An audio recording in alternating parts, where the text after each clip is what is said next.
Total 12 देश south American नक्शे में दिखाई देते हैं। हालांकि सभी देश छोटे, सिर्फ कोलंबिया और ब्राजील को छोड़कर। लेकिन हम बात करेंगे एक ऐसे देश के बारे में जिसे heart of the south America कहा जाता है, जिसका नाम है पराग्वे। एक लैंड लोकेटेड देश जो बोलिविया, ब्राजील और अर्जेंटीना के साथ बॉर्डर शेयर करता है।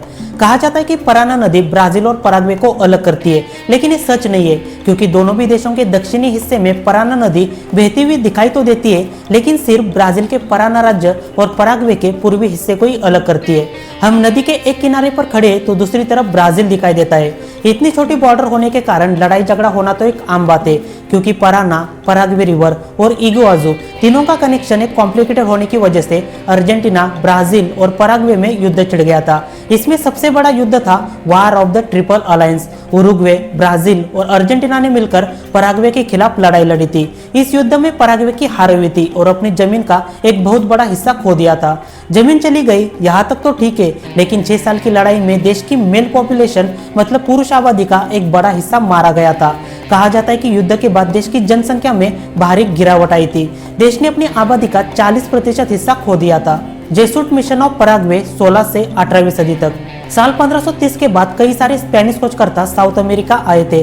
उन्होंने वहां के छोटे देशों पर कब्जा करना शुरू किया। 16वीं सदी में पराग्वे स्पेन के कब्जे में आया, जब जुआन डी सालाजार वाई एस्पिनोसा नाम के स्पेनिश विजेता ने असुनशन शहर की स्थापना की थी। एक ऐसा शहर जो स्पेनिश साम्राज्य के लिए एक महत्वपूर्ण प्रशासनिक और सैन्य केंद्र बन गया। पराग्वे स्पेनिश उपनिवेश वाइस रॉयल्टी ऑफ पेरू का हिस्सा था और बाद में 1776 में उसे viceroyalty of Rio de la Plata में शामिल कर दिया। स्पेन के कब्जे के दौरान देश में मिशनरी गतिविधियां शुरू हुई, जैसे कि जेसुट मिशनरी। रियो डी ला प्लाटा बेसिन के अधिकांश निवासियों को इस मिशन के तहत ईसाई धर्म में बदलना शुरू किया था। इस इलाके में ज्यादातर गुआरानी लोग रहते थे, जो यहाँ के मूल निवासी थे। उन्हें इस मिशन द्वारा सफलतापूर्वक ईसाई धर्म में परिवर्तित किया। हालांकि यहाँ पर किसी भी तरह की लड़ाई नहीं हुई थी, क्योंकि मिशन का उद्देश्य रियो डी प्लाटा इलाके में रहने वाली सभी जनजातियों को एकजुट करना था। गुआरानी लोगों को ईसाई धर्म के सिद्धांत सिखाए और चर्चों का निर्माण किया। उनके लिए बस्तियां खड़ी की, जिसमें इन लोगों ने सामूहिक रूप से खेती, पशुपालन और कारीगरी का काम किया। जेसुट मिशन द्वारा इन लोगों को पढ़ना लिखना सिखाया, उन्हें संगीत, मूर्तिकला और चित्रकला में प्रशिक्षित किया। कहा जाता है कि इस मिशन का एक और उद्देश्य था, जैसे कि पुर्तगाली व्यापारियों के आक्रमण से बचने के लिए किलों का निर्माण करना। यहाँ के लोग आत्मनिर्भर बने, उन्होंने अपनी सांस्कृतिक पहचान बनाए रखी। जेसुट ने गुआरानी भाषा के संरक्षण और प्रसार में महत्वपूर्ण भूमिका निभाई। मैड्रिड स्पेन का एक प्रसिद्ध शहर है। 1750 में मैड्रिड की संधि के बाद स्पेन और पुर्तगाल के बीच बॉर्डर को लेकर झगड़ा बढ़ गया, जिसके कारण जेसुट मिशन पर दबाव बढ़ने लगा। इस दबाव की वजह से 1767 में स्पेनिश राजा तीसरे चार्ल्स ने मिशन को पूरी तरह से बंद किया। आज भी पराग्वे, अर्जेंटीना और ब्राजील में जेसुट मिशनरी स्थलों के अवशेष देखे जा सकते हैं। पराग्वे की ला सेंटिसिमा, त्रिनिदाद डी पराना और जेसुट डी तवारंगो जैसी जगहों को यूनेस्को साइट में शामिल किया है। जेसुट ने गुआरानी समाज, संस्कृति और इतिहास पर गहरा प्रभाव डाला, जो आज भी देश की सांस्कृतिक पहचान का हिस्सा है। मिशन के अंत के 200 साल बाद कई सारे खंडहर पाए गए, जो आज के समय पर्यटक आकर्षण बन चुके हैं। लेकिन एक बात यहाँ पर सोचने वाली है, इस मिशन को क्यों चलाया गया था? क्या इसके पीछे इनकोमिंडा सिस्टम का डर था? एक ऐसी प्रणाली जिसे स्पेनिश उपनिवेश श्रम व्यवस्था कहा जाता है, जिसे 16वीं सदी में लैटिन अमेरिका में लागू किया था, जिसका उद्देश्य वहाँ के मूल निवासियों पर नियंत्रण और उन्हें श्रम करने का अधिकार देना था।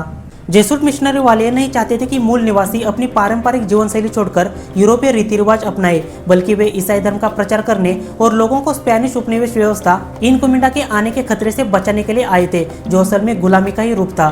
देश को 1811 में स्पेन शासन से आजादी मिली, लेकिन नाम का इतिहास कई सैकड़ों साल पुराना है। पराग्वे नाम कहाँ से आया और इसका क्या अर्थ होता है? माना जाता है कि देश के नाम की उत्पत्ति स्थानीय लोगों से हुई थी, खासतौर पर गुआरानी भाषा से। एक ऐसी भाषा जो स्पेनिश उपनिवेश काल के बहुत पहले से गुआरानी लोगों द्वारा बोली जाती थी। 2025 में आधिकारिक भाषा में गुआरानी के साथ स्पेनिश को भी शामिल किया है। नाम के अर्थ के बारे में कई सारे सिद्धांत बताए जाते हैं, जैसे कि उनकी भाषा में पराग्वे शब्द का उल्लेख मिलता है। इस शब्द को 3 भागों में डिवाइड करके इसका अर्थ समझा जा सकता है, जैसे कि पारा, जिसका मीनिंग है रिवर मतलब नदी, गुआ मतलब उसे जोड़कर यानी नदी को, और आखिरी शब्द वाई, जिसका अर्थ है पानी। इस प्रकार पराग्वे शब्द का पूरा अर्थ है नदी का पानी या फिर नदी जो समुद्र को जन्म देती है। कई सारे लोगों के बीच नाम की उत्पत्ति को लेकर मतभेद है। इतिहासकारों ने नाम को लेकर अपने अपने अलग तरीके कारण बताए। पहला कारण, पराग्वे नाम पराग्वे नदी के किनारे बसे गुआरानी लोगों के स्थान को संदर्भित करता है। दूसरा कारण, इस नाम को पराग्वे नामक एक प्रसिद्ध गुआरानी लीडर से जोड़ा जाता है जिसके लोग नदी के पास रहते थे। और तीसरा कारण, पराग्वे नदी देश के मध्य से होकर बहती है और ये नाम संभवतः गुआरानी लोग और बाद में स्पेनिश बसने वालों के लिए नदी के सांस्कृतिक और आर्थिक महत्व को दर्शाता है। हालांकि नाम के बारे में सटीक जानकारी बताना थोड़ा मुश्किल है, लेकिन देश ने इसे व्यापक रूप से स्वीकार किया। कहा जाता है कि पराग्वे नाम गुआरानी भाषा में निहित है और पराग्वे नदी उसके आसपास की भूमि के साथ स्वदेशी लोगों के गहरे संबंध को दर्शाता है। असुनसियन देश की राजधानी और सबसे बड़ा शहर है जो दक्षिणी अमेरिका के मध्य पश्चिम भाग में स्थित है और नदी के किनारे बसा है। शहर की स्थापना 15 अगस्त 1537 को स्पेनिश खोजकर्ता जुआन डी सालाजार और गोंजालो डी मेंडोजा द्वारा की गई थी। इस दिन कैथोलिक चर्च के अनुसार अवर लेडी ऑफ द असेम्पशन मतलब असेम्पशन ऑफ मैरी का पर्व था, इसलिए शहर का नाम असुनसियन रखा गया। उस समय शहर दक्षिणी अमेरिका में स्पेनिश उपनिवेश के लिए एक महत्वपूर्ण केंद्र बन गया और स्पेन साम्राज्य के विस्तार के लिए शहर का सबसे बड़ा योगदान था।